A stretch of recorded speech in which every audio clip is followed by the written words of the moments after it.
Greetings, CHCCS teachers. I am Scott Lattimore, the coordinator for digital media and web applications. And today I wanted to talk a little bit about end of year cleanup in Google Classroom. Google gives you the ability to archive classes that you are done teaching. And there are a couple of reasons why you might want to do this. Once you archive a class, it becomes inactive and neither you nor students can interact with it. So you want to make sure that you're actually done teaching the class before you do this. But you can still reuse material from that class. So nothing is lost to you. It's just that you may not want your old group of students to continue to interact with the class. So what I'm going to do is click these three circles on this Studio Arts class that I taught, let's say, fourth period. So I'm going to click on that, and then I'm going to click on Archive. And this is going to give you a warning, basically, that it's going to freeze the class. No one's going to be able to interact with it, but that all the files will remain in Google Drive. Like, you will lose nothing by doing this. So I'm going to click Archive. And then that class is going to disappear from my home screen, which is great because that cleans things up and makes it easier for me. Now, where did it go? I'm going to click the three bars up here, and you can see all the classes that I'm, currently teaching. But then there's this little folder down here for archived classes. And there it is, that Studio Arts class, fourth period. And let's say you did this by accident. You can always go ahead and restore that class if you want to. But I don't want to do that. It's the new year, and I have gone ahead and created a new classroom for my new students. So I'm going to go back to classes, and I'm going to scroll up. And there it is, Studio Arts 2017, teaching fifth period. So let me click into that. There's a brand new classroom.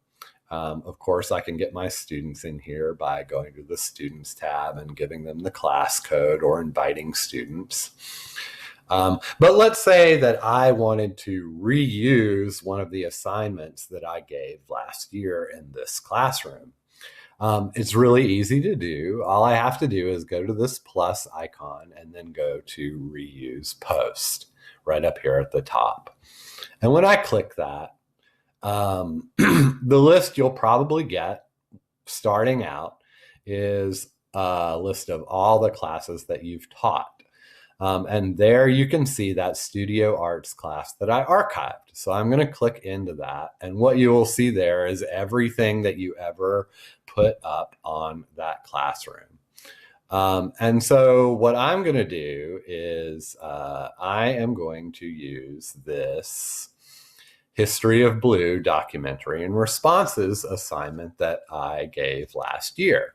And so I'm going to click on that, and then I'm going to reuse that post. And one thing to note here is this little checkbox, which says create new copies of all attachments. So if you had created templates for students or videos that you wanted them to watch or anything that you put into that classroom as an attachment, it's going to pull all those in. If you don't want to do that, if you want to put new stuff in it, just uncheck that box. So I'm going to hit this reuse button, and it's going to take a second to pull that out. And what I am going to get is that assignment again. And now you can see it's going to be assigned to my new classroom and to all students. You, of course, have the option to differentiate there if you want to. If I want to make changes to this is an editable screen. I can set the new due date for this assignment. Say we're going to have that due on the 21st. I could set a topic, color, and then I can go ahead and just assign it very easily.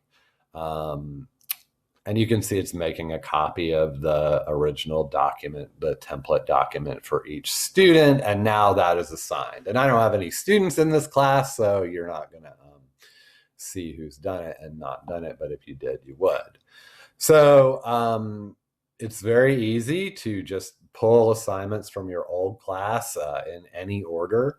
And that is about it. I highly recommend you archive your classes and reuse assignments. I think it will help to keep you better organized. And if you have any questions, be sure to shoot me an email, Scott Lattimore, and I'd be happy to answer them.